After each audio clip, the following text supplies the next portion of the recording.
Hope you enjoy this short video. It's focused mainly on rotifers. This is a hobby. I eventually will put more information and details about what these critters do. But they're pretty amazing. At some point later on in this video, you'll see this particular rotifer laying eggs, I believe. I'll have to do a little bit more research, but it certainly does look right at this point. If you look carefully at the rear end, those little bubbles coming out, I believe, are eggs.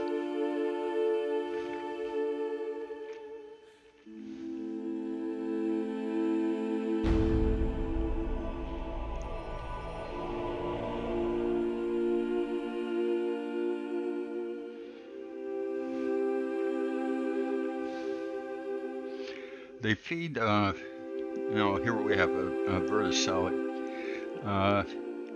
It has little hairs surrounding its mouth called cilia.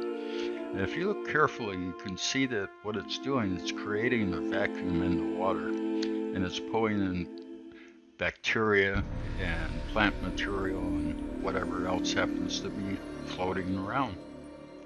Hope you enjoyed. Thank you.